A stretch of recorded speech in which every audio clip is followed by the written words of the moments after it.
मूकं करोति वाचालं पंगुं लंघयते गिरिं यत्कृपातमहं वन्दे परिमानन्दमाधवम्। गुरुर्ब्रह्मा गुरुर्विष्णु गुरुर्देवो महेश्वरा गुरु साक्षात् परम ब्रह्म तस्मै श्री गुरुवे नमः। सर्वे भवन्तु सुखिनः सर्वे सन्तु निरामया सर्वे भद्राणि पश्यन्तु मा कश्चित् दुःखभाग्। कर्पूरे गौरं करुणावतारं संसारसारं भुजगेन्द्रहारं सदा वसन्तं हृदयारविन्दे भवं भवानी सहितं नमामि। ॐ शान्ति शान्ति।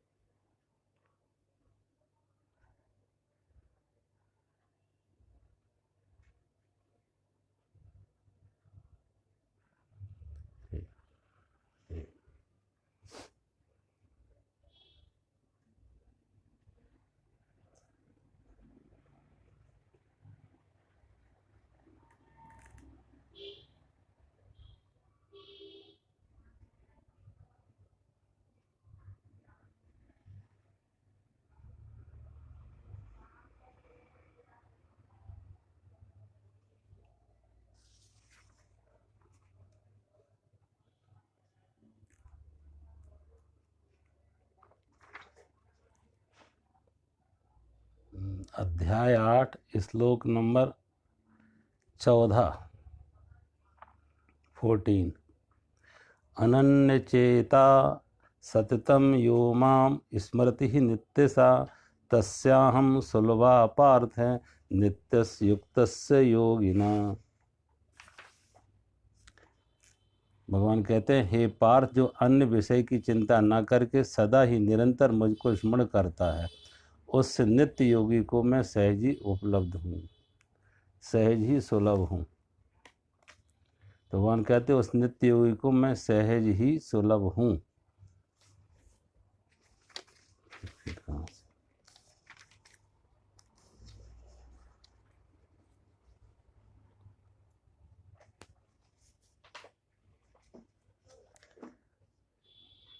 मुझ में अनन्य चित्त होकर सदा ही निरंतर मुझको पुरुषोत्तम को स्मरण करता है, उस नित्य निरंतर युक्त मुझ में युक्त हुए योगी के लिए मैं सुलभ हूँ, सहज ही प्राप्त हो जाता हूँ। तो भगवान कहते हैं, मैं उसे सहज प्राप्त हो जाते, सुलभ हैं। किसके लिए सुलभ हैं? तो भगवान कहते अनन्य चेता। पहली बात कहते अनन्य चेता, अनन्य चित्त होकर, एक चित्त होकर परमात्मा के लिए, नित्यस्य सदा ही, सततम निरंतर, माम स्मृति, मुझ पुरुषोत्तम को स्मरण करता है, मुझ परमात्मा को स्मरण करता है सदा निरंतर और अनन्य चित्त से होकर। उस नित्य निरंतर युक्त हुए योगी के लिए, नित्य युक्त से योगी के लिए भगवान कहते हैं, मैं सुलभ हूँ। तो एक अनन्य चित्त, भगवान कहते हैं, सिर्फ मेरा ही चिंतन, सिर्फ भगवान का ही चिंतन। अब देखो, भगवान के चिंतन में बाधा कहाँ आती है? भगवान का ही चिंतन।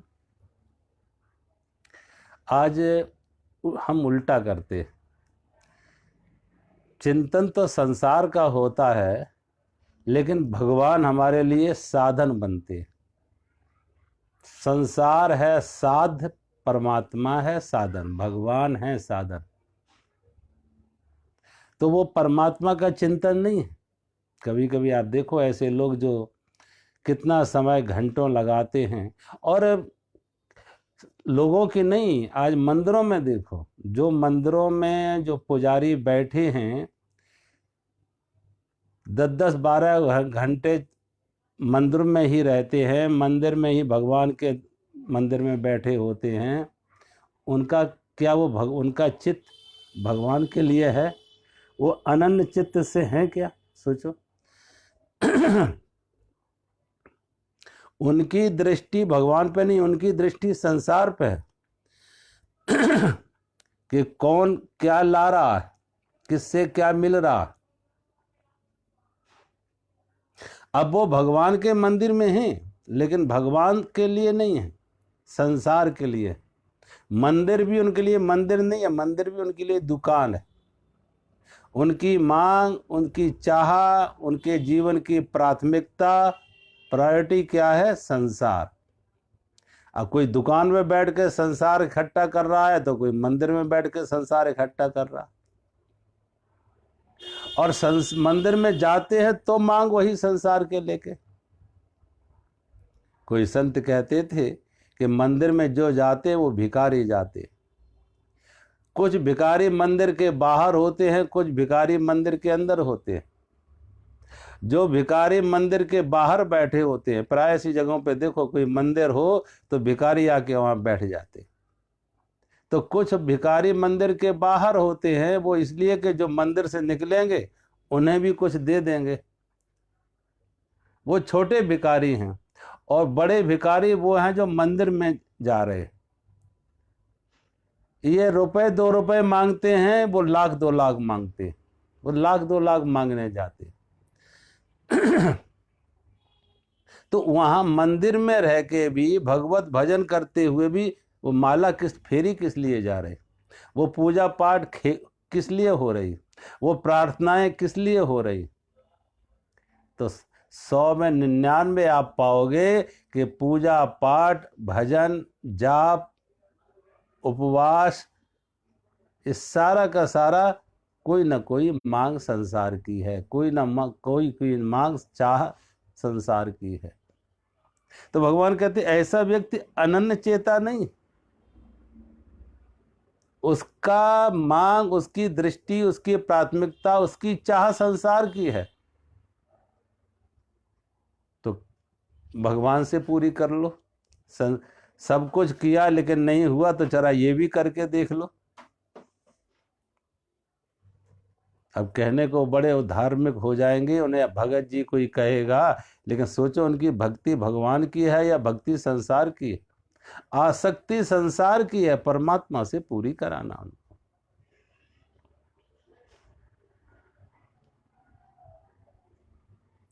और देखो अगर सच में भक्त है तो जरूरी नहीं वो किसी मंदिर में जाके भक्ति करे।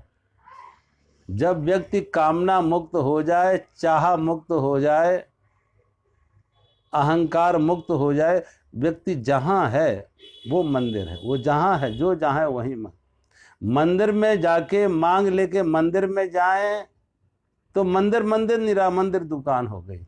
और दुकान पे भी अगर चाह मुक्त हो जाए, मांग मुक्त हो जाए, कामना मुक्त हो जाए, तो दुकान भी मंदिर हो गई, दुकान भी मंदिर हो गई।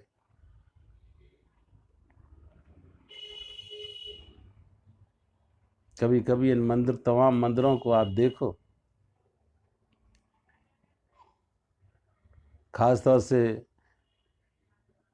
जगन्नाथपुरी मंदिर उड़ीसा में मैं जब गया पिछली बार, तो मंदिर के पुजारियों का व्यवहार देखो, कितना कठोर व्यवहार, कितना क्रूरतापूर्ण व्यवहार। वो जो दर्शनार्थी भगवान के दर्शन के लिए आते हैं मंदिर में, वो उनको दर्शनार्थी नहीं समझते। उनको सब पकड़, इनको बस लूट लो, इनकी जेब में जो कुछ हो सब निकाल लो। और किस तरीके से उनके साथ दुर्व्यवहार। अब सोचो, अगर मंदिर में व्यक्ति बैठ के भी, अगर पुजारी जो मंदिर के हैं और मंदिर में रहते लोग, अगर उनका ऐसा दुर्व्यवहार है, उनके अंदर ऐसी दुष्टता है, तो अब किससे क्या अपेक्षा करोगे? तो अब उनके लिए मंदिर मंदिर नहीं है, वो मंदिर उनके लिए एक दुकान है, धन कमाने का एक साधन है। भगवान भी एक साधन है। साध तो पैसा है, उनका साध जो है संसार है, वस्तु, व्यक्ति, धन, मान, पद, प्रतिष्ठा, ये उनकी प्राथमिकता है। तो भगवान कहते हैं अनन्य चेता का अर्थ है कि जिसके अंदर कोई संसार की मांग ना रही, कोई संसार की चाह ना रही।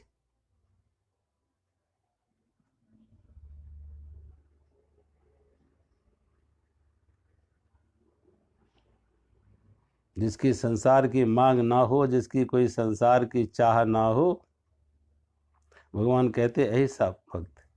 कहते हैं अकबर के समय में फरीद नाम का एक फकीर हुआ। अकबर रोज उनके पास जाता सत्संग सुनने। तो गांव के लोगों ने देखा अकबर जैसा व्यक्ति सम्राट और फरीद के चरणों में झुकता है, और फरीद ने कभी कुछ अपने लिए मांगा नहीं। फरीद घास की झोपड़ी में रह रहा, भिक्षा याचना करके अपना भोजन कर लेता, गुजारा करता। तो गांव के लोगों को आश्चर्य हुआ, फरीद तूने अपने लिए कभी कुछ मांगा नहीं। और कहा, देखो फरीद ने कहा हमें कुछ नहीं चाहिए, हमारी कोई ज़रूरत नहीं है। और ये सम्राट झुकते भी उन्हीं को हैं, क्योंकि सम्राट खुद भिखारी। तो गांव के लोगों ने कहा फरीद से, फरीद तुमने अपने लिए कुछ ना मांगा तो कम से कम एक गांव के लिए एक स्कूल खुलवा दो, एक स्कूल की मांग कर लो बादशाह से, राजा से। गांव के लोगों ने बहुत तर्क दिए। वृक्ष कबौना फल बके, नदी न संचय नीर, परमारथ के कारण साधु न धरा शरीर। वृक्ष अपने फल खुद नहीं खाते, नदियों का जल खुद अपने लिए नहीं होता है, परमार्थ के लिए। वृक्षों में फल है तो परमार्थ के लिए, दूसरों की भूख मिटाने के लिए। नदियों में जल है तो दूसरों की प्यास बुझाने के लिए। ऐसे ही परमार्थ के कारण साधन। संतों का जीवन परमार्थ के लिए है, परोपकार के लिए है। तो अपने लिए कुछ नहीं मांगा फरीद, कम से कम गांव के लिए इतना मांग लो बादशाह से कि स्कूल खुलवा दे। जब गांव के लोगों ने बहुत आग्रह किया तो फरीद ने विचार किया, अगर मांगना ही है तो अपने द्वार क्या मांगना है, जाके बादशाह से वहीं मांग लेंगे, उसके दरबार में जाके मांगेंगे। फरीद जब अकबर के दरबार में पहुंचा तो दरबारियों ने बताया कि अकबर तो नमाज पढ़ने गया मस्जिद में। तो फरीद ने कहा चलो अच्छी जगह वहीं मिल लेंगे, मस्जिद में ही जाके मिल लेंगे। अकबर नमाज पढ़ चुका था, पर खुदा से दुआ मांग रहा था, हे खुदा और बड़ा राज्य दो, और ज़्यादा धन संपत्ति दो, और हमारे शत्रुओं पर हमारी विजय हो, हमारे राज्य का विस्तार हो। जब वो मांग रहा खुदा से दुआ और ये दो, धन दो, राज्य दो, तो फरीद बिना मिले लौट पड़ा, बिना मिले लौट पड़ा। अकबर ने कहते हैं नमाज पूरी की, बाहर निकला, फरीद को जाते देखा तो दौड़ा, कहा फरीद बिना मिले वापस क्यों जा रहे। फरीद ने कहा मैं गलत जगह आ गया, मैं जाना पहुंचना कहीं और था, आ गया कहीं और। मैं आया था मिलने अकबर सम्राट से, और भेंट हो रही अकबर भिखारी से। आया था अकबर सम्राट से मिलने, भेंट हो रही अकबर भिखारी से। अकबर ने पूछा फरीद बताओ किस लिए आना हुआ, कि अब ये तो बताना नहीं, अब ये बताना नहीं। मैं आया था तो इससे कुछ मांगने, लेकिन तू तो खुद ही भिखारी है, तेरे पास तो पहले ही कम है, और तेरे पास पहले ही कम है और मैं कुछ मांगू तो और कम हो जाए। तू पहले ही दुखी है और कुछ और कम हो जाए तो और ज्यादा दुखी होगा, तो मैं तुझे और दुखी नहीं करना चाहता। और जिस खुदा से तू मांग रहा उसी से मैं भी मांग लूंगा, तुझे बीच में लाने की कहाँ जरूरत है। उससे मैं भी मांग लूंगा, जिससे तू मांग रहा उसी से मैं मांग लूंगा। अब फरीद के पास कुछ नहीं है, फरीद एक झोपड़ी में रहते हैं, घास की झोपड़ी, भिक्षा याचना करके गुजारा करते, लेकिन फिर भी फरीद शहंशाह है, सम्राट है। और सम्राट अकबर महलों में रहता, सिंहासन, दौलत, सोना चांदी सब कुछ है, फिर भी अंदर से भिखारी। फरीद की प्राथमिकता परमात्मा है और अकबर की प्राथमिकता संसार है। शरीर फरीद के लिए परमात्मा सब कुछ है। यहाँ पे भगवान कहते अनन्य चेता, अनन्य चित्त, जिसकी कोई संसार की कोई मांग नहीं, व्यक्ति वस्तु पद प्रतिष्ठा, जिसके लिए कुछ मूल्य नहीं रखता, सिर्फ परमात्मा, एकमात्र परमात्मा। तो अनन्य चेता है और सदा ही निरंतर ही मुझको पुरुषोत्तम को स्मरण करता है निरंतर, निरंतर परमात्मा का स्मरण करता है। स्मरण करने का अर्थ नहीं कि निरंतर वो परमात्मा का कोई जाप करता है, यानी परमात्मा ने जो हमें दिया है जीवन में उसे के लिए धन्यवाद देता है, आभार व्यक्त करता है।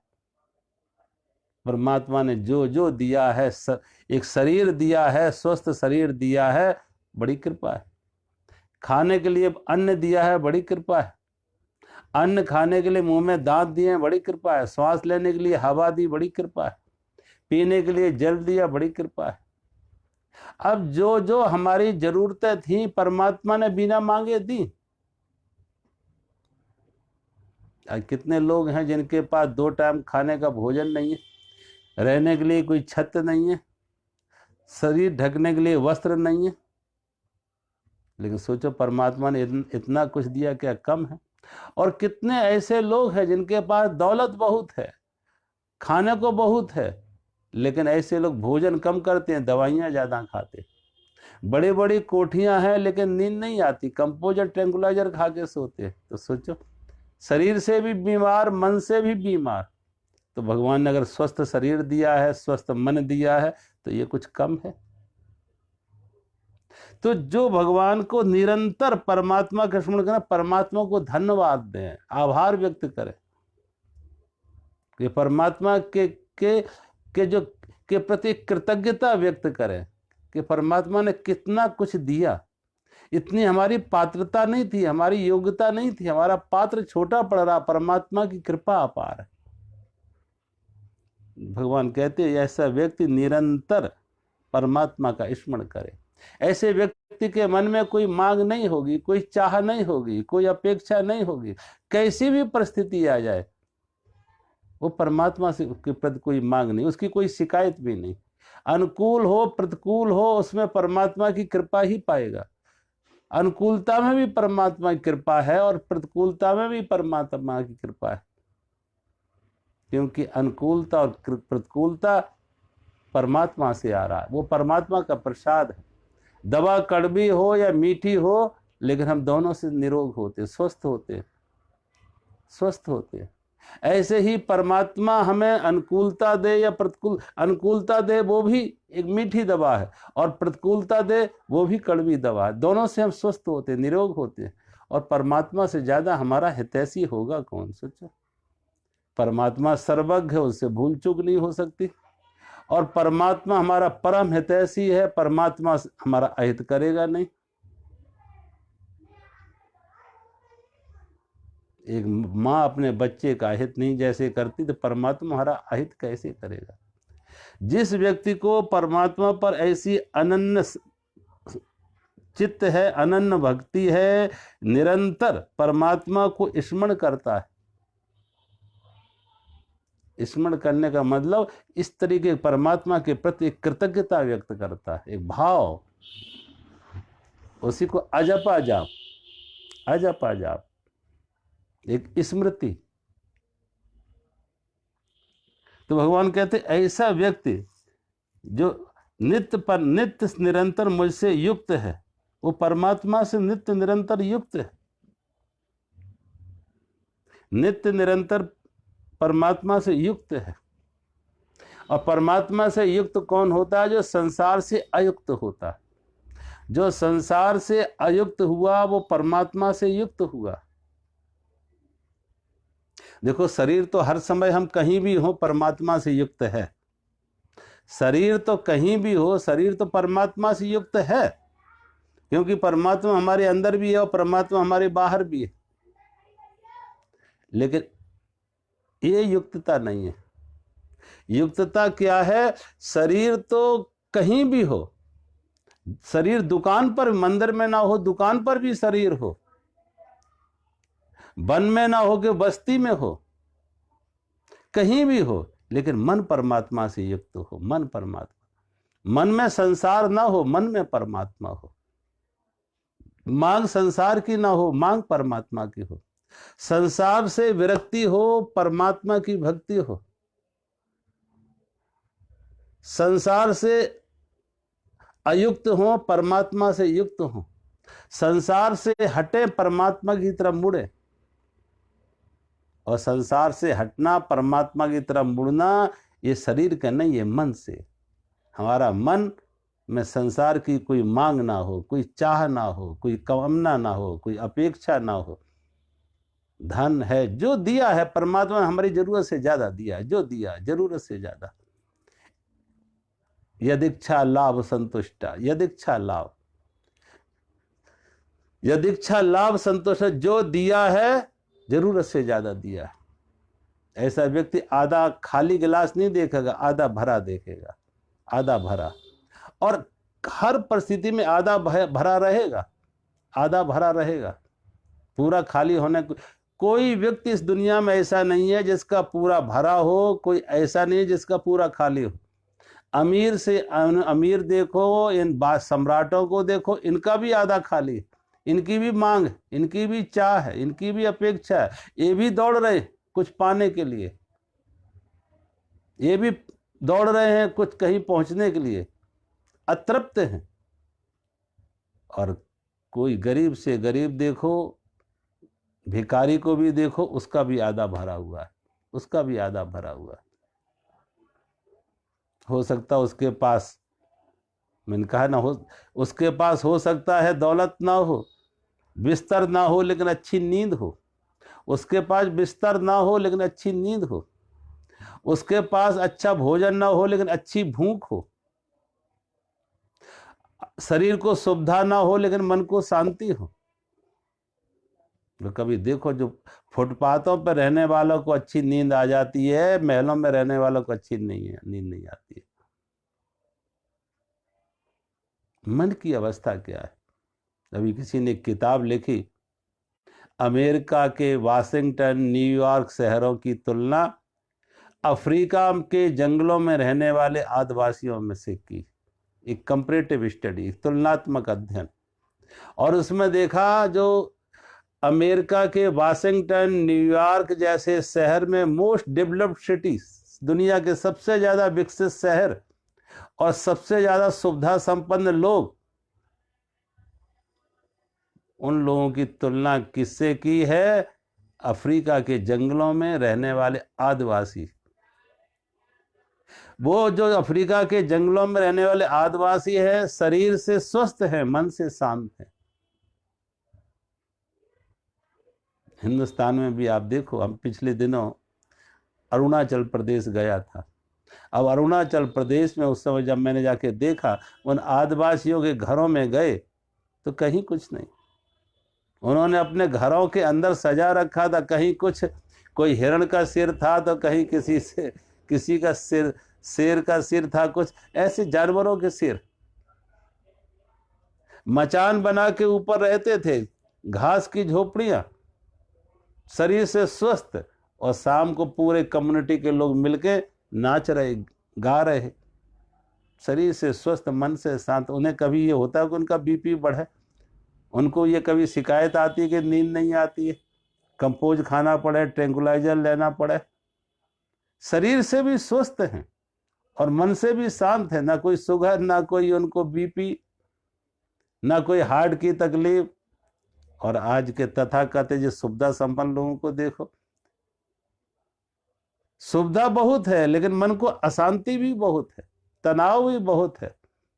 और 100 में 90 रोग तो हमारे साइकोसोमेटिक है, मन के तनाव से पैदा होते। सोचो, अब इनके पास सुविधा है लेकिन मन को शांति नहीं है। इनके पास भोजन है लेकिन भूख नहीं है, बीमारियां लिए बैठे। बिस्तर है तो नींद नहीं है। और ये अफ्रीका के जंगलों में रहने वाले शरीर से भी स्वस्थ हैं और मन से भी स्वस्थ है, मन से भी शांत है। तो भगवान कहते हैं, नित्य युक्त वो है जो संसार से अपने मन को हटा लिया है और परमात्मा से अपने मन को लगा लिया है। संसार से अयुक्त हुआ तो परमात्मा से युक्त हुआ, संसार से हटा तो परमात्मा से जुड़ा। और जो परमात्मा से जुड़ जाता है, भगवान कहते, उसी को भगवान कहते योगी। योगी का अर्थ है जो परमात्मा से युक्त हुआ। और संसार से जो युक्त हुआ वो अयोगी है। जो भोगी है वो अयोगी है, जो संसार के भोगों में है, विषयों में है, वस्तुओं में है, भोगों में है, वो अयोगी है। और जो परमात्मा से योग जुड़ा, युक्त हुआ, वो योगी है। और जो योगी है, भगवान कहते हैं, वही सुखी है, वह शांत है। या योगी सा सुखी नरा, या योगी सा सुखी नरा। सुखी कौन है? जो योगी है। सुखी कौन है? जो परमात्मा से युक्त है, जो परमात्मा से जुड़ा है। तो भगवान कहते हैं, मुझसे युक्त हुए ऐसे योगी को मैं सुलभ हूं, अर्थात उसे सहज ही उपलब्ध प्राप्त हो जाता। सुलभ हूं, अब वो तो सुलभ, उसे उसके लिए दूरी है ही नहीं, वो परमात्मा से दूर है ही नहीं। दूरी परमात्मा से नहीं है, दूरी पैदा होती है हमारे मन से। हमारा मन कहाँ है? हम शरीर से नजदीक होते हुए मन से दूर होते हैं। दूरी शरीर की नहीं होती, परमात्मा से दूरी तो सदा है, लेकिन मन कहाँ है? मन कहाँ? जहां मन है वहां हम हैं, जहां हमारा मन है। हम संसार में है तो मन संसार में है, और हम भगवान से में है तो भगवान मन भगवान में है। मंदिर में बैठ के भी मन संसार में हो तो मन दुकान पर हो तो व्यक्ति मंदिर पे नहीं है, और दुकान पे बैठ के भी मन मंदिर में हो तो मंदिर में।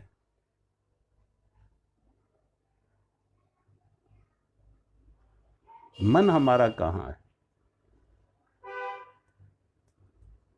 दुकान पे आप देखो कितने कितने वो तुलाधार वैश्य का कथा कहानी आती है कि तुलाधार वैश्य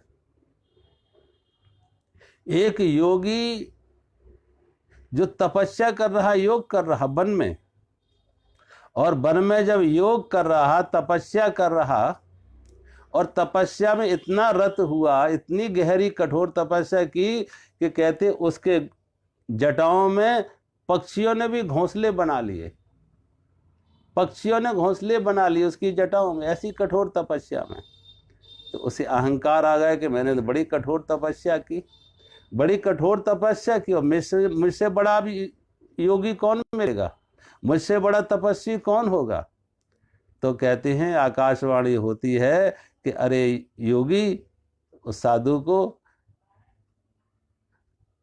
जाजंजलि उसका नाम, कि जाजली तू जा और तुलाधार वैश्य के पास जा, वो तुलाधार वैश्य तुझे ज्ञान देगा। मुझे बड़ी हैरानी कि अब अभी भी मुझे ज्ञान की जरूरत है, अभी भी मुझे किसी गुरु की जरूरत है। इतनी कठोर तपस्या के बाद भी मुझे ज्ञान की और गुरु की जरूरत है। और वो भी आकाशवाणी क्या कह रही? तुलाधार वैश्य के पास जा, तुलाधार वैश्य के पास जा। तो वैश्य जो दुकान चला रहा है वो हमें कैसे ज्ञान देगा? लेकिन आकाशवाणी हुई तो पहुंचा उस तुलाधार वैश्य के पास। तुलाधार वैश्य अपना व्यापार कर रहा था, लेन देन कर रहा था, लोगों को वस्तुएं तौल तौल के दे रहा था। उस तुलाधार वैश्य ने उसको कहा, मैं समझ गया तू किस लिए आया है, ज्ञान के लिए आया, बैठ, पहले मैं अपना काम निपटा लूं फिर तुझे बताऊं। बैठ गया, और जब वो काम से निवृत्त हुआ तो उसने कहा, देखो मेरे ज्ञान का रहस्य क्या है कि देखो तुला को मैंने, तुला की डंडी जो है, तराजू की डंडी संभाल के रखी है, ना इस तरफ झुकती है ना उस तरफ झुकती है। तो जब तुला की डंडी हम तौल के किसी को देते हैं तो तुला की डंडी देख लेते हैं कि ना इस तरफ है ना उस तरफ, झुकती नहीं है, बीच में रहे, समान रहे, समता में रहे। तो हम ऐसे ही अपने चित्त को समता में कर लो, अपने चित्त को समता में कर लो, ना इस तरफ झुके ना उस तरफ, ना सुख की तरफ ना दुख की तरफ, ना राग की तरफ ना द्वेष की तरफ, ना मान की तरफ ना अपमान की तरफ, न किसी भी तरफ झुकने ना दो। समता, चित्त की समता बना लो। वो दुकान पे बैठा हुआ तुलाधार वैश्य, वो दुकान पे होते हुए भी दुकान पे नहीं है, वो परमात्मा से जुड़ा हुआ है, वो मंदिर में है, वो सत्य के साथ वो सत्संग है। भगवान कहते हैं ऐसा व्यक्ति वो योगी है जो भगवान से नित्य युक्त है, और जो नित्य युक्त परमात्मा से है वो तो सुलभ है ही, उसको कहाँ खोजेंगे? ये तो हमारा दूरी तो शरीर की नहीं, दूरी तो मन से है। जहां मन है वहां मैं हूं। मन परमात्मा से तुम परमात्मा के साथ हो, मन से अगर संसार में तो संसार परमात्मा से दूरी हो गई। तो भगवान कहते ऐसे भक्त को मैं नित्य सुलभ हूं। और वो सुलभ क्योंकि अब उसकी कोई संसार की मांग ही नहीं है, उसमें और परमात्मा में अंतर ही नहीं। बूंद ब बूंद ना रही वो सागर हो गई, लहर लहर नहीं रही। लहर जब तक बहिर्मुखी थी तब तक उसे दूर सागर से दूरी लग रही थी। लहर जब तक बहिर्मुखी थी तब तक उसे सागर से दूरी लग रही थी। और लहर जब अंतर्मुखी हुई तो वो खुद अपने पे ही हंसने लगी कि मैं सागर से दूर थी कहां। लहर बनी तो सागर में, लहर है तो सागर में, लहर विलय हो तो सागर में, दूरी है ही कहां। सहज उपलब्ध है, सुलभ है। सागर सुलभ है लहर के लिए, सागर सुलभ है अगर अंतर्मुखी हो जाए। और जब तक अगर बहिर्मुखी है तो उसे दूरी लगेगी। हम आप जब तक बहिर्मुखी हैं, बाहर बाहर झांक रहे हैं, तो परमात्मा मुश्किल लग रहा है, कठिन लग रहा है, दूर लग रहा, दुर्लभ लग रहा है कि दुर्लभ है। और जिस दिन हमने अंतर्मुखी होकर झांका तो परमात्मा में ही है, परमात्मा से दूर है ही का। लहरी ढूंढे लहर को, कपड़ा ढूंढे सूत, जीव ढूंढे ब्रह्म को, तीनों ऊत के ऊत। कबीर का वो दोहा कि लहरी ढूंढे लहर को। सागर की लहर सागर को खोज रही कि सागर कहाँ है। सागर की लहर सागर को खोज रही, सागर कहाँ। और कपड़ा ढूंढे सूत, कपड़ा सूत को ढूंढ रहा है कि सूत कहाँ है। अब सोचो, लहरी सागर, लहर सागर को खोज रही, सागर में ही तो है लहर, वो खोज रही है। कपड़ा सूत को खोज रहा है, कपड़ा बना है सूत से बना है, कपड़ा सूत से ही बना है, और कपड़ा सूत को खोज रहा है कि सूत कहाँ है। ऐसे ही कबीर कहते हैं जीव ढूंढे ब्रह्म को, जीव ढूंढे ब्रह्म को। जीव की कोई अलग सत्ता है, परमात्मा से अलग कोई जीव की सत्ता है। जैसे लहर की सत्ता सागर से अलग नहीं है, कपड़े की सत्ता सूत से अलग नहीं है, ऐसे जीव की सत्ता परमात्मा से अलग कहाँ है। लेकिन फिर भी खोज रहा है। ये खोज क्या है? अज्ञानता की खोज है, अहंकार की खोज है, मूर्छा की खोज है, बाहर की खोज है। अंदर से जरा होश आए, अंदर से जागे, अंदर से जागे, अंदर उतरे, अंतर्मुखी हो, देखो परमात्मा ही तो है। अपनी अलग कोई सत्ता, परमात्मा से अलग भला अपनी कोई सत्ता हो सकती है? भगवान कहते ऐसे योगी के लिए मैं सुलभ हूं, सहज हूं। अगले श्लोक में भगवान कह रहे हैं मामुपेत्य पुनर्जन्मे दुःखालयं सा अशाश्वतम् नाप्नुवन्ति महात्मना संसिद्धिम परमाम गता। भगवान कहते हैं और वे परम सिद्धि को प्राप्त महात्मा जन, वे परम सिद्धि को प्राप्त महात्मा जन मुझको प्राप्त होकर क्षणभंगुर पुनर्जन्म को नहीं प्राप्त होते हैं।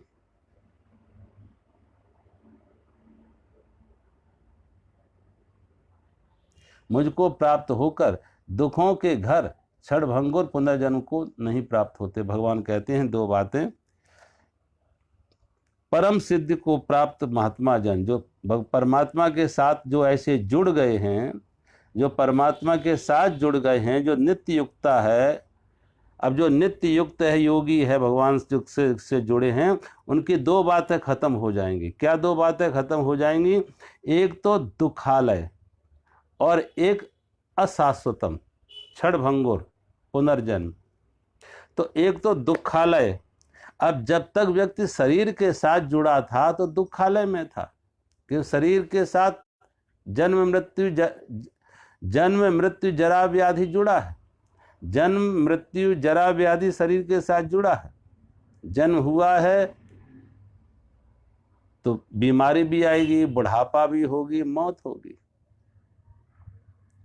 और उसके साथ साथ बचपन से लेकर आज तक जीवन में देखो, एक बच्चे का जन्म होता, बचपन जन्म होता रोते रोते, और मौत होती है रोते रोते।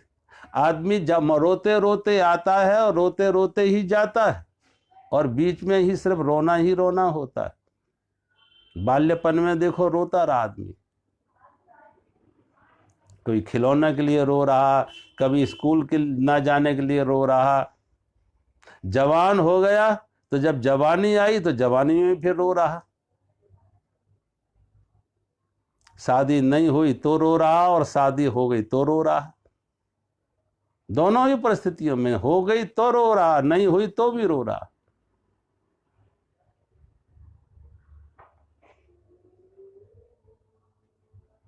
कहते हैं, पुराणों में कथा आती कि ब्रह्मा जी ने जब सृष्टि बनाई तो सृष्टि के आदि में, प्रारंभ में भगवान ने, ब्रह्मा जी ने मनुष्य को 25 साल की उम्र दी।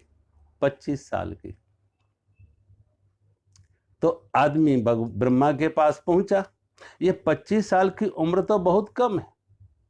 इस 25 साल की उम्र में हम क्या करेंगे? हम खुद, हमारा शरीर जन्म हुआ, जवानी आए, फिर बच्चे को शादी विवाह हुआ, संतान को जन्म दिया, संतान बड़ी हुई, तो कितना समय भगवान के भजन के लिए समय कहाँ मिलेगा? इस 25 साल तो हमारे लिए संसार के लिए ही कम लग रहे हैं, तो भगवान का भजन कहाँ होगा? इसलिए ब्रह्मा जी से कहा कि थोड़ा कृपा करो, कुछ ज़्यादा समय दे दो, 25 साल कम है, और ज़्यादा समय दे दो। आपने पशुओं को 50-50 साल दे रखे हैं, वृक्षों को 100-100 साल दे रखे हैं, तो मनुष्य के प्रति ऐसी कठोरता क्यों? और मनुष्य तो कहते क्राउन ऑफ द क्रिएशन है, सृष्टि का मुकुट है, परमात्मा की सबसे सर्वोत्तम प्रतिमा है, परमात्मा की सृष्टि की सबसे सर्वोत्तम सृष्टि प्रतिमा है मनुष्य, और मनुष्य के प्रति उम्र कम। तो ब्रह्मा जी ने कहा, मैंने तो जितनी उम्र थी सबको बांट दी, अब तो मेरे पास है नहीं। तो कहते हैं वहां एक गधा बैठा था। उस गधे ने कहा भगवान ब्रह्मा से कि आपने मुझे 50 साल दिए, मैं ये 50 साल क्या करेंगे? बोझ ढोते रहेंगे और ऊपर से पिटते रहेंगे। तो कृपया करके ऐसा करो, मेरा 50 में से 25 साल आदमी को दे दो। मुझे तो बोझ ही उठाना है, भार ही ढोना है, तो मेरा 25 साल आदमी को दे दो। तो कहते हैं ब्रह्मा ने अपने उस गधे के 50 में से 25 आदमी को दे दिए, आदमी को 50 साल मिल गए। दूसरे दिन फिर पहुंच गया भगवान के पास शिकायत करने के, 50 भी बहुत कम है, थोड़ा और कृपा कर दो, और कुछ दे दो। तो कहते हैं वहां एक कुत्ता बैठा था। कुत्ता ने भी यही बात कही कि आपने मुझे 50 साल दिए, अब ये 50 साल अब क्या करेंगे? दर दर के जो है टुकड़े खाते रहेंगे और भौंकते रहेंगे और लोग दुत्कारते रहेंगे। और कुत्तों के साथ कौन सा मनुष्य जैसा व्यवहार होता? दुत्कारते रहते हैं, टुकड़े इधर उधर टुकड़े खाते रहते हैं, भौंकते रहते हैं। तो मेरा 50 आपने दिए, कृपया करके मेरे 50 में से आधा 25 मनुष्य को दे दो। कुत्ते के में से भी आधा 25 मनुष्य को दे दिया, मनुष्य को 75 मिल गया, 75 साल की उम्र हुई।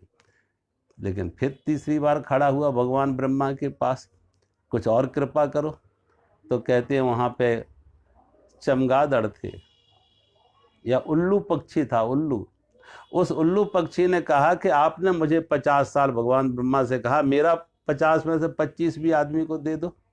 अब हम दिन में तो निकलते नहीं हैं, क्योंकि हमें कुछ दिखते ही नहीं दिन में, रात को निकलते हैं इधर उधर, रात को ही दिख पाता, दिन में दिखता नहीं है, तो हम कुछ, हमारा किस काम का ये जीवन?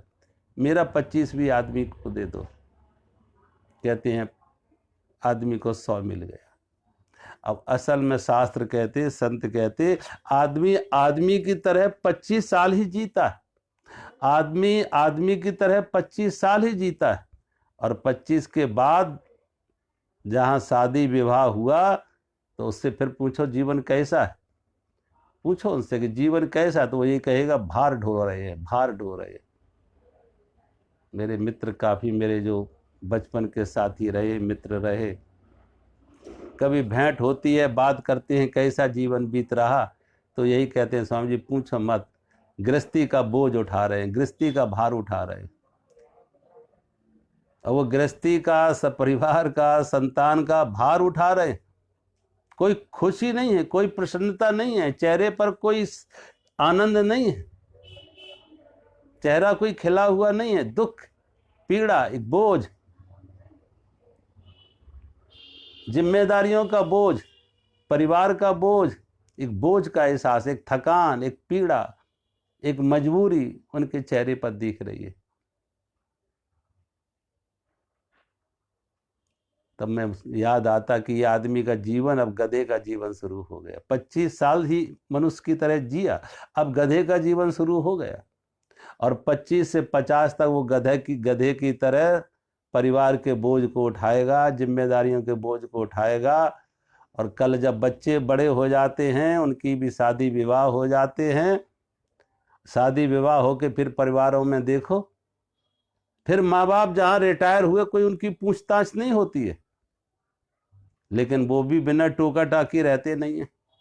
आज समस्या यही है कि बुजुर्ग परिवारों में आजकल बच्चों के साथ खटपट का बड़ा कारण यही है कि बच्चों के साथ खटपट जो होती है कि बुजुर्ग बिना बोले रहते नहीं है और बच्चे उनकी सुनते नहीं है। एक बार मैं कहीं बैठा था किसी के घर पर, बच्चे खेल रहे थे और उन बच्चों की दादी उन्हें बुला रही थी। बच्चों की दादी उन्हें बुला रही थी, बच्चे अपने खेल में व्यस्त थे। उनमें से एक बच्चे को बुला के मैंने कहा, तुमने सुना नहीं, तुम्हारी दादी तुम्हें बुला रही है। मैंने उस बच्चे को कहा, तुमने सुना नहीं, तुम्हारी दादी तुम्हें बुला रही, कितनी देर से आवाज़ लगा रही। तो बच्चा क्या क्या कहता, बच्चा कहता, स्वामी जी ये दादी तो ऐसी भौंकती रहती है। बच्चा कहता, स्वामी जी ये दादी तो ऐसी भौंकती रहती है। अब सोचो, ये भौंकना क्या शुरू हो गया, कुत्ते का जीवन। कोई सुने या ना सुने, लेकिन व्यक्ति अपना भौंकना जारी रखता है। कोई सुने या ना सुने, वो भौंक रहा है। बुजुर्गों को देखो, अब बच्चे नहीं सुनते हैं, लेकिन वो भौंकते रहते हैं। और बच्चे उनकी उपेक्षा करते हैं, बच्चे उनकी उपेक्षा करते हैं, उनकी सुनते ही नहीं। लेकिन तमाम उपेक्षाओं के बाद भी, तमाम तरह के अपमान के बाद भी उनका भगवान की तरफ मुड़ना नहीं होता, परमात्मा की तरफ मुड़ना नहीं होता है। जीवन में अपने अनुभव से जागना नहीं होता कि कुछ जागूं, संसार से आसक्ति हटाऊं, परमात्मा से भक्ति करूं। संसार से अयुक्त हूं, परमात्मा में से युक्त हूं। संसार से मन हटे, परमात्मा से मन जुड़े।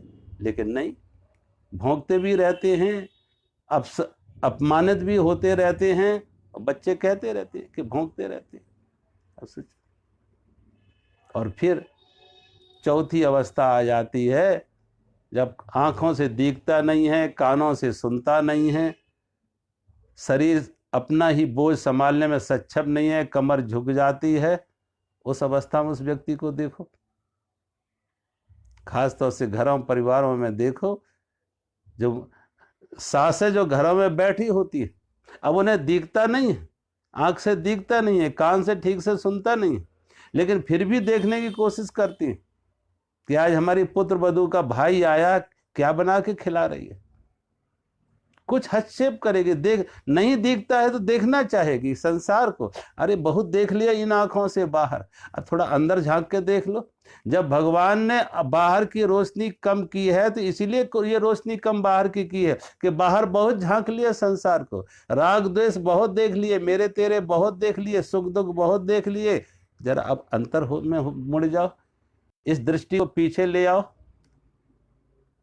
आंख बंद करके अंदर में झांक लो, अंतर्मुखी हो जाओ। भगवान कहते हैं ये संसार दुखालय है, ये दुखालय है, दुख है यहाँ पर। लेकिन जो भगवान का भक्त है वो उस दुखों से मुक्त हो जाता। दुखालय है और कैसा है, क्षणभंगुर है, क्षणभंगुर। यहाँ शाश्वत कुछ नहीं है, क्षणभंगुर, अशाश्वतम, अशाश्वतम।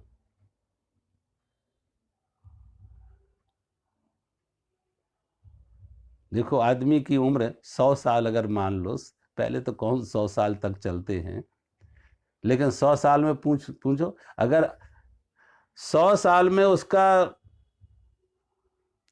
एक तिहाई कर दे तो लगभग 30-33 साल तो उसके सोने में चले गए। 30 साल, कम से कम 30-35 साल तो सोने में निकल गए, एक तिहाई।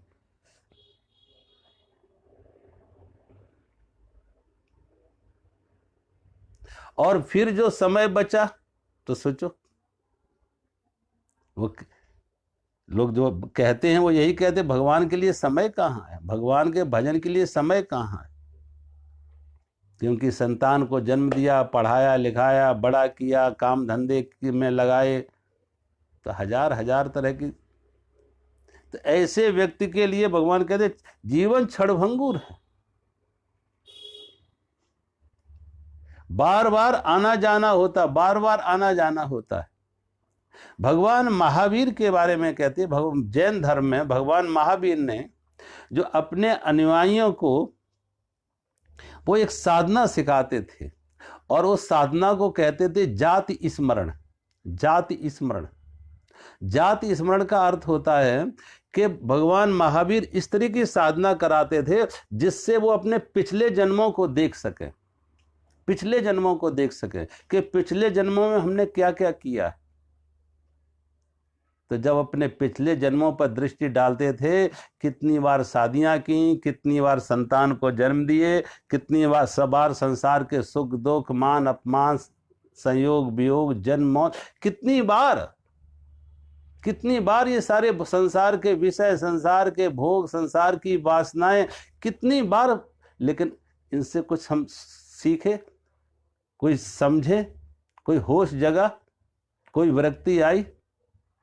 तो भगवान महावीर कहते तुम इस जन्म में तो ना सीख पाए, इस जन्म के जीवन के अनुभवों से नहीं सीख पाए, और आगे से आगे हर बार हाथ डाला और हाथ आग में जले, लेकिन फिर भी बार बार डाल रहे, सीख ना पाए। तो पिछले जन्म के अनुभव दिखाते थे कि जागो, ये कितनी बार ये सारा पुनरपि जननम पुनरपि मरणम पुनरपि जननी जठरे शयनम, पुनरपि जननम पुनरपि मरणम पुनरपि जननी जठरे शयनम, यह संसारे खल दुस्तारे कृपया पारे पाहि मुरारी, भज गोविंदम गोविंदम भग मूढ़ मते।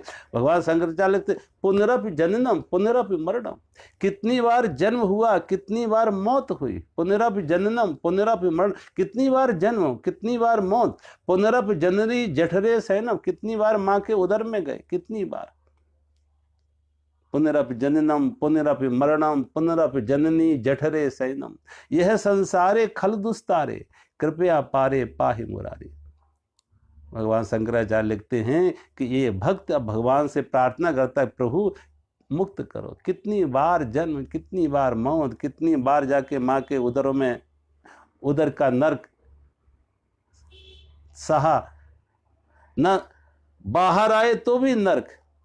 कब तक इस नर्क में, कब तक इस पीड़ा में, कब तक इस दुख में, कब तक बार बार जन्म, बार बार मौत। भगवान कहते ऐसा व्यक्ति जो भगवान का भक्त है वो इस क्षणभंगुर पुनर्जन्म से मुक्त हो जाता है, वो प्राप्त नहीं होता है। वो परमात्मा का कृपा से कि उसको संसार के दुखाले शरीर की आसक्ति से मुक्त हुआ, परमात्मा से युक्त हुआ। और जितने भी शरीर से संबंधित दुख थे कि ना वो देख रहा कि ना वो शरीर है, ना मन है, ना इंद्रियां हैं। शरीर मन बुद्धि इंद्रियों की आसक्ति से मुक्त हुआ, अयुक्त हुआ, परमात्मा के साथ युक्त हुआ। तो शरीर और मन से जुड़े जो सांसारिक उसके दुख थे वो उन दुखों से भी मुक्त हो गया। जब मैं शरीर हूं ही नहीं तो शरीर के दुख कैसे, जब मन हूं ही नहीं तो मन के दुख कैसे। उन दुखों से मुक्त हो गया। और वो फिर पुनर्जन्म भी शरीर का है, वो पुनर्जन्म भी शरीर का है, पुनर्जन्म वो भी शरीर का ही है। तो ऐसे व्यक्ति का पुनर्जन्म ही नहीं होता है। भगवान वो कहाँ पहुंचता है, यद गत्वा न निवर्तन्ते तद्धाम परमम में, वो भगवान के लोक में पहुंचता है कि उसे पुनर्जन्म फिर नहीं। यद गत्वा न निवर्तन्ते तद्धाम, भगवान के लोक में जाके फिर, क्योंकि उसकी कोई मांग नहीं, उसकी कोई चाह नहीं, उसकी कोई वासना नहीं। संसार में अगर उसकी वासना है, मांग है, चाह है, कामना है सुख की, तो फिर वापस बार बार आएगा।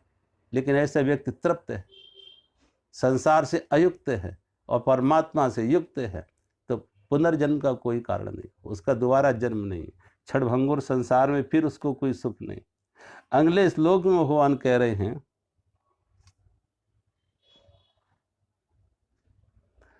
अब ब्रह्म भुवनान लोका पुनरावर्तिनोर्जुन मामुपेत्य तु कौन्तेय पुनर्जन्म न विद्यते। भगवान कहते हैं, हे अर्जुन, ब्रह्मलोक पर्यंत सब लोग पुनरावर्ती हैं, परंतु हे कुंती पुत्र, मुझको प्राप्त होकर पुनर्जन्म नहीं होता है। भगवान वही बात कह रहे कि मुझको प्राप्त होकर पुनर्जन्म नहीं होता है। ब्रह्मलोक पर्यंत सब लोग पुनरावर्ती हैं। देखो, आदमी सुख की कामना क्या करता है? सुख की कामना कि यहां सुख नहीं है, स्वर्ग में सुख मिलेगा। मनुष्य को सुख कम है, देवताओं को सुख ज्यादा है। सुख की आगे से आगे कल्पना करता कि आगे से आगे सुख, लेकिन भगवान कहते सुख कहीं नहीं है।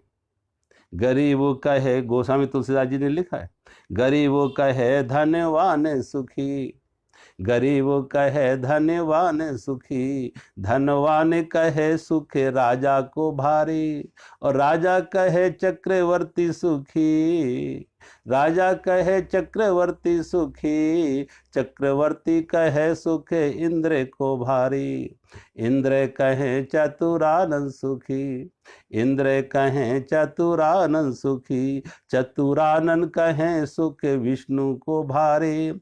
ओ तुलसी ही ये जान विचार कहें, तुलसी ही ये जान विचार कहें, हरे नाम बिना सब जीव दुखारे। गरीब कहे धनवान सुखी, गरीब आदमी को लगता है धनवान सुखी है कि उसके पास पैसा है, वो सुखी है। उस धनवान से जाके पूछो, वो कहेगा न, मैं सुखी नहीं हूं, हमसे ज्यादा सुख तो राजा के पास, वो उसके पास ज्यादा धन है, वो सुखी है।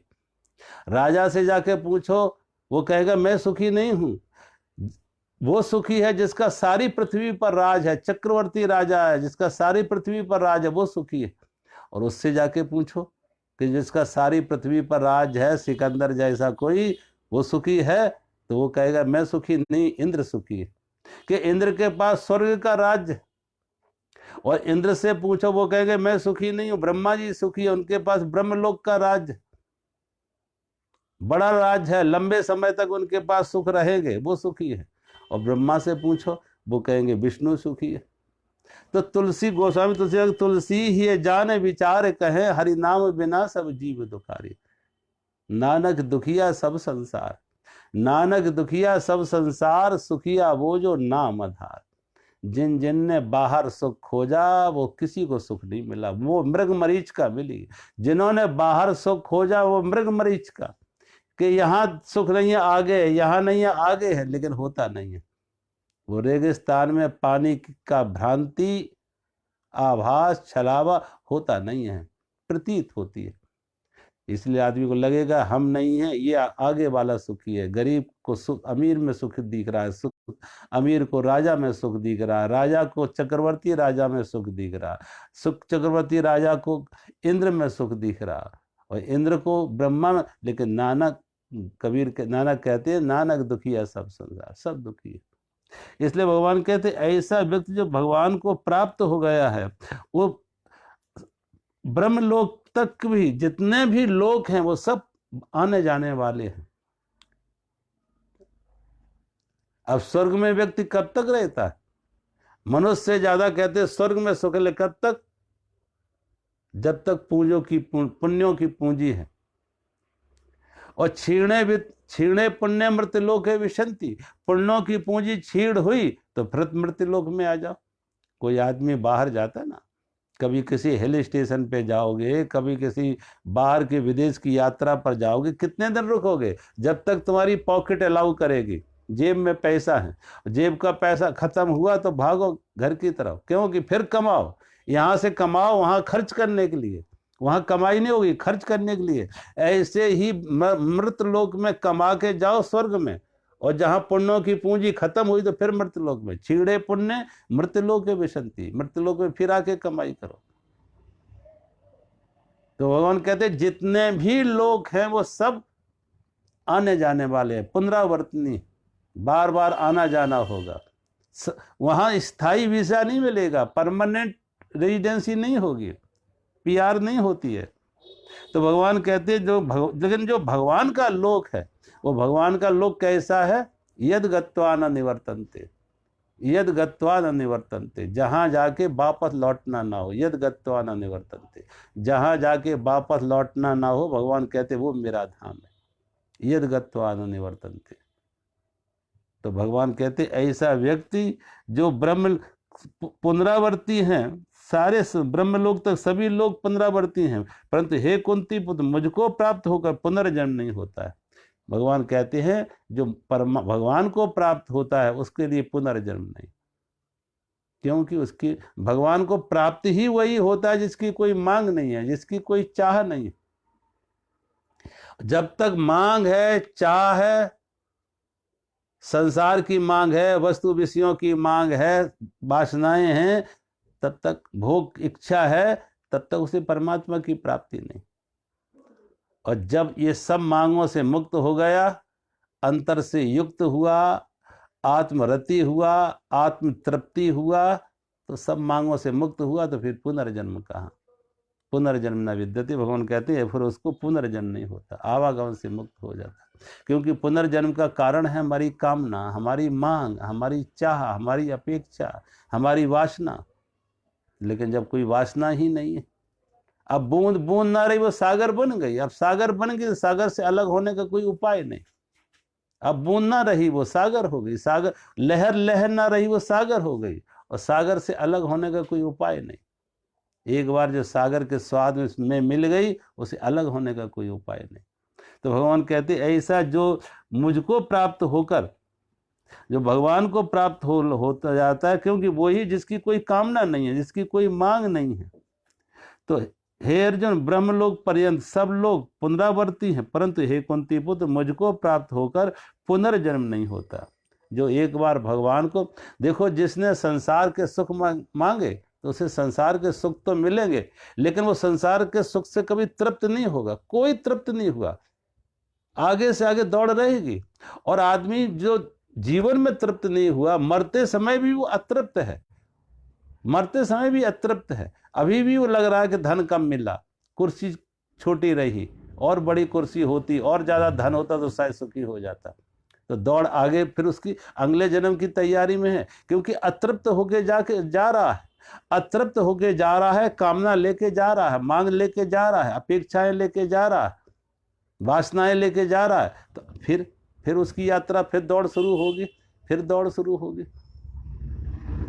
इसलिए तो महावीर उसको जाति स्मरण कराते थे कि देख लो कितनी बार तुम दौड़ चुके हो, पहुंचे कहीं नहीं, कितनी बार तुमने ये भोग भोगे हैं, लेकिन तृप्ति कभी नहीं हुई। भोगों से कभी तृप्ति नहीं हुई, भागने से कभी कोई कहीं पहुंचा नहीं, न धन से तृप्ति हुई, न पद से तृप्ति हुई, न प्रतिष्ठा से तृप्ति हुई, न संसार के भोगों से कभी तृप्ति हुई। ये तो ऐसे ही शास्त्र कहते हैं, जैसे कोई आग बुझाना चाहे पेट्रोल से। अब पेट्रोल से कहीं आग बुझती है? जितना पेट्रोल डालोगे और आग तेज होती है। भोगम न भोगता वय में वो भोगता, कहते भोग, हम भोगों को नहीं भोग रहे हैं, भोग हमें भोग रहे हैं। हम भोगों को नहीं भोग रहे, भोग हमें भोग रहे हैं। और कल भोगों की शक्ति क्षीण हो जाएगी, शरीर जरा जीर्ण हो जाएगा, वृद्धावस्था आ जाएगी, बीमारियां घेर लेंगी, लेकिन ऐसे व्यक्ति के मन में भोग की इच्छा फिर भी रहेगी, मन में फिर भी भोग की इच्छा है। तो भगवान कहते हैं लेकिन जो व्यक्ति इन भोग की इच्छाओं से, वासनाओं से, अपेक्षाओं से, कामनाओं से मुक्त हो गया, बस फिर उसके पुनर्जन्म का कोई कारण नहीं, वो परमात्मा से युक्त हो गए। संसार से अयुक्त हुआ, पर संसार से हटा तो परमात्मा से जुड़ गया। अब लहर ना रही, सागर हो गई, वो सागर हो गई, सागर के साथ जुड़ गई, विराट हो गई, असीम हो गई।